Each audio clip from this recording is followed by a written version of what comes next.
Okay. All right, I do see Commissioner Linton now. All right, for everyone participating, we'll be starting hopefully within the next couple of minutes.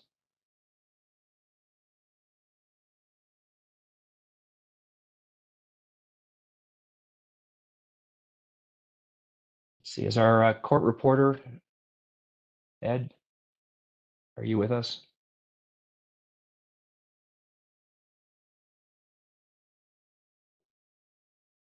I am here with you. Yes, sir. Okay, terrific. Thank you. Yeah.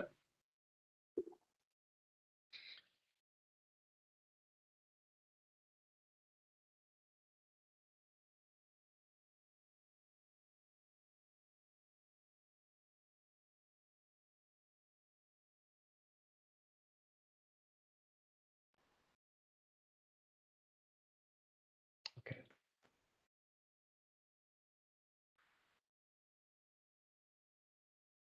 Good morning and welcome to the Maryland Public Service Commission. By notice issued on January 25th, 2022, this is a time and place for the Commission to consider final adoption of proposed regulations to its standards for community solar energy generating facilities. On August 26, 2021, after holding several rulemaking hearings over the course of several months, the Commission adopted proposed regulations to the Code of Maryland Regulations to modify and enhance its community solar regulations.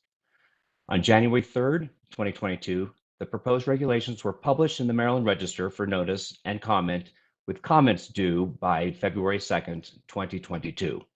Two parties filed comments, Advocates for Herring Bay and Groundswell. The commissioners on this panel have reviewed these comments, both of which support further amending the proposed regulations. A list of all those who signed up to participate in today's final rulemaking proceeding will be provided to the court reporter, so I will not be taking appearances. I will ask in a moment if any person or party wish to be heard, but I would specifically like to call first on commission staff to ask if they have a recommendation or comments for the panel at this time for the record.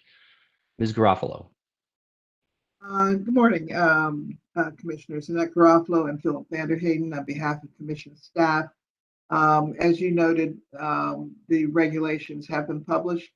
There were only 2 sets of comments filed in response to those, and staff recommends that these regulations be adopted as published. It may be that these other regulations would be considered at a subsequent rulemaking. Thank you, Ms. Garofalo. And so if there would also be any legislation that comes out of Annapolis, that would also be something that would necessitate a further, I guess I would call work group action and potentially a rulemaking. Is that correct? It would be, Your Honor. That was on my cheat sheet for myself, but I neglected to mention that. Okay, terrific. Thank you. Do other commissioners have any questions at this time for Ms. Garofalo? Hearing none. I will also now at this point entertain any other comments. Does anyone wish to be heard? Chair Richard, my name is Kathy Gramp. I am with the Advocates for Herring Bay. If the Please commission, proceed. Thank you very much. As you indicated in the introduction, our group submitted a proposal for possible changes to the regulations related to environmental data. I want to affirm now, as we did in our statement, that our intention in sharing this information with you now is not meant in any way to disrupt your final approval of the regulations from January. Rather, our goal is to take a few minutes to share information about our proposal that because we believe there may be consensus on the issue, and we would like to wrap it up as soon as possible so that it could be reviewed on a more expeditious basis at some point in the future. If it is okay with you, I'd like to just briefly note that our group, the Advocates for Herring Bay, have been participating in this rulemaking since October 2020 because of our strong interest in finding ways to decarbonize the grid in an environmentally and socially responsible manner. It's been our view since the beginning that providing the public with credible information about the environmental features of the projects would serve the public interest by enhancing public understanding of the relationship between the community solar program and Maryland's other environmental goals. We've been in ongoing discussions with the working group and with informal conversations with particular stakeholders. And we are hopeful that there can be a consensus on providing the type of information that would be mutually beneficial to the industry stakeholders, as well as the public and policymakers. As indicated in the materials we submitted in February, we are proposing that 4 specific data elements be added to the Commission's rules on the data that would be published by the Maryland Energy Administration. Very briefly, those 4 topics are the acres of forest that would be cleared within the fence line, and then in addition, acres of forest replanted, the acres of wetlands within a fence line that were disturbed, any acres within the fence line that have been identified by the Maryland Department of Natural Resources as a high priority for preservation, and then the information about avoided emissions of carbon dioxide by using the solar generation from the project. We are hopeful that the outline of this proposal will be supported by other stakeholders and that you will be willing to review and consider it on an expedited basis in some future rulemaking proceeding. Again, we have information in the record, and I'd be happy to answer any questions you may have at this time. And thank you for considering our views on this. Thank you. Thank you, Ms. Gramp. I appreciate very much Herring Bay's involvement in this whole process, and I think the points you brought to the table are something that should be considered by our work group, and I hope that will be done so. So again, I appreciate your participation in the whole process and for being here today. Does anyone else wish? Thank you. Does anyone else wish to be heard today? Hearing none. Commissioner Richard, Warren, if I could just make a couple of brief comments. Sure, please proceed, Mr. Warren. Thanks again, and for the record, Harry Warren, President of Clean Grid Advisors. No, I just wanted to begin by thanking all of you for approving these regulations, these updated regulations back in August, and I urge you to adopt them today. And it sounds like there's an inclination to do so. I very much appreciate that. I thought one point I just would want to raise for you to let you know about the importance of what you're doing today is that the expanded pilot program capacity, which is one of the key factors in these new rules, is turning out to be very important to moving a number of community solar projects forward this year.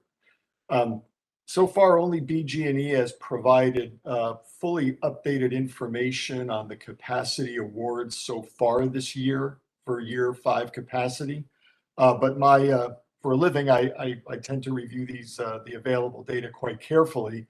And I can let you know that in all 4 of the utility service territories, the additional capacity that's being made available under these regulations will allow more projects to come forward throughout the balance of the year. There are waiting lists with projects in all 4 utilities that will benefit from the expanded capacity in terms of accelerating their time to market. So I just wanted you to be aware that in fact, this is a very impactful rule change on a number of solar projects.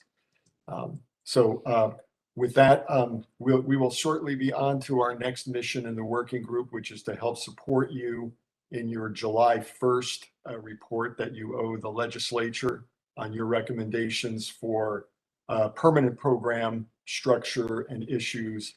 And I think as a member of the working group, certainly ready to hear any of your guidance through that process as to what your real priority issues are that you want to make sure you can include good background for in your recommendations to the legislature.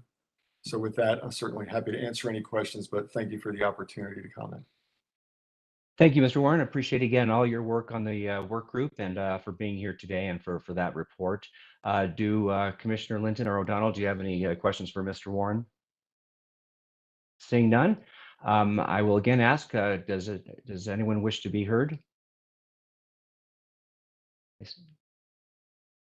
I see Ms. Elder and Mr. Bartlett, you've shown your faces. Did you wish to be heard before we proceed? Yes, can you hear me? Yes, Ms. Elder, I can. Please proceed. Excellent. Thank you, Commissioner Richard. I'm not going to belabor this. I really appreciate all of the work that staff and certainly the commission has done to bring these rules forward. So I just want to extend a big thank you from our organization and all of our members.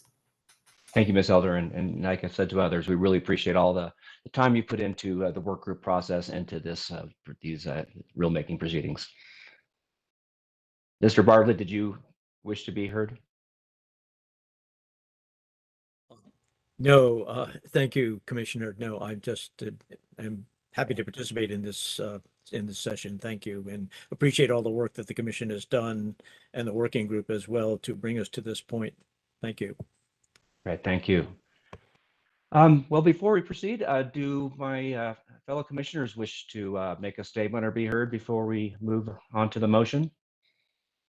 I will just briefly say, Mr. Chairman, that we're making progress. Sometimes I'm sure for some of the stakeholders and advocates it's exceedingly slow or may appear slow, but it's the nature of rulemaking in a relatively complicated set of issues. But we are making progress, and I'm pleased at that as we help the state achieve its environmental and greenhouse gas reduction goals. Thank you, Commissioner O'Donnell. Very well stated. This is, I think, very important action we're taking today to move forward community solar and ensure that our not only our environmental goals are met, but also that the maximum number of Marylanders are able to participate and enjoy the benefits of solar and also the net metering benefits. So thank you for that, Commissioner O'Donnell. Commissioner Linton, anything before we proceed? Sure. Thank you, Mr. Chairman. Good morning, everyone. I just wanted to express my thanks to the work group. This is oftentimes very difficult work to try and hammer out regulations or any kind of filing before the commission through the work group process. It's not easy, but I know that as you can see here today at the end, the result is something that everybody can at least live with. And that's kind of what you shoot for in a work group. You don't get everything you want. So I appreciate the effort. And this is a positive result. So thank you, Mr. Chairman. Thank you, Commissioner Linton. Seeing no other parties wishing to be heard, I will now move to a motion. I move that the commission finally adopt the community solar regulations contained in Title 20, Subtitle 62, Chapters 1, 2, 3, and 5 as published in the Maryland Register on January 3rd, 2022, subject to non-substantive changes necessary to conform to COMAR drafting requirements. I will now call the vote. Commissioner Linton. Aye. Commissioner O'Donnell. Aye. I vote aye. The regulations are adopted. Again, thank you very much to everybody for your participation and support. And with that, seeing no other business on today's proceeding, I adjourn this session.